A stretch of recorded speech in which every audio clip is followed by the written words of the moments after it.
अर्जुन के रथ पर कैसे विराजमान हुए हनुमान जी। त्रेता युग से ही राम जी का नाम लेकर हनुमान चिरंजीवी रहे और ऐसे में एक दिन रामेश्वरम के पास उनकी भेंट अर्जुन से हो गई। अर्जुन को अपने धनुर्धारी होने पर बड़ा घमंड था। हनुमान से मिलने के बाद उन्होंने कहा कि प्रभु, आपने त्रेता युग में अपनी सेना के साथ मिलकर ये पत्थर का जो सेतु बनाया, अगर मैं होता तो अकेले ही अपने बाणों से ही ऐसा सेतु बनाता कि बिना टूटे उस सेतु से सभी बहुत आराम से उसे पार कर लेते। ऐसे में श्री राम ने क्यों नहीं ऐसा सेतु स्वयं बना लिया। हनुमान जी ने अर्जुन की पूरी बात सुनी और विनम्रता पूर्वक कहा कि जिस स्थान आप अभी खड़े हैं, यहाँ बाणों से सेतु बनाना असंभव है।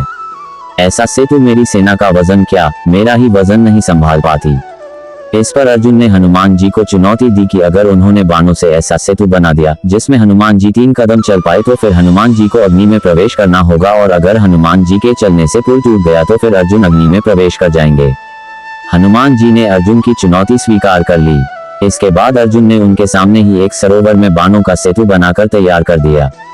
हनुमान जी प्रभु राम का नाम लेकर उस सेतु पर चल पड़े, लेकिन हनुमान जी का पहला कदम पड़ते ही वो सेतु डगमगाने लगा। दूसरे कदम में उस सेतु के टूटने की आवाजें आने लगी और तीसरे कदम पर तो उस सरोवर का पानी रक्त जैसा लाल हो गया।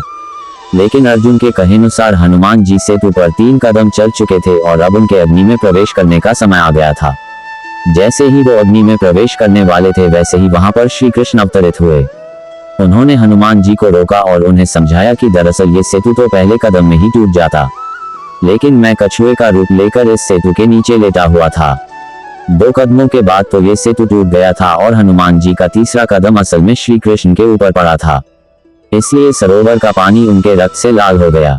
ये जानकर हनुमान जी को बहुत ही ग्लानि महसूस हुई और उन्होंने क्षमा मांगते हुए उनसे अपने पाप का प्रायश्चित करने का उपाय मांगा। अर्जुन भी ये सब जानकर निराश हो गए और दोनों ने भगवान से क्षमा मांगी। तब श्री कृष्ण ने दोनों को समझाया कि जो भी हुआ उनकी इच्छा से हुआ। ऐसे में मेरी यही इच्छा है कि आप कुरुक्षेत्र के युद्ध में हमारी सहायता करें। हनुमान जी ने उनसे पूछा कि वो कैसे अर्जुन की सहायता कर सकते हैं। तब उन्होंने हनुमान जी को अर्जुन के रथ के ऊपर ध्वजा में विराजमान होने को कहा। ऐसा करने से विरोधियों के बाण रथ पर लगे भी तो वो हनुमान के वजन के कारण पीछे नहीं जाएगा और अर्जुन को आगे बढ़ने से कोई नहीं रोक पाएगा। हनुमान जी ने श्री कृष्ण की बात मान ली और इस तरह से महाभारत युद्ध के दौरान अर्जुन के रथ पर हनुमान जी ध्वज के साथ विराजमान हुए। मेरी यह जानकारी आपको अच्छी लगी हो तो मेरे चैनल को सब्सक्राइब करें, वीडियो को लाइक करें और कमेंट करें। धन्यवाद। राधे राधे।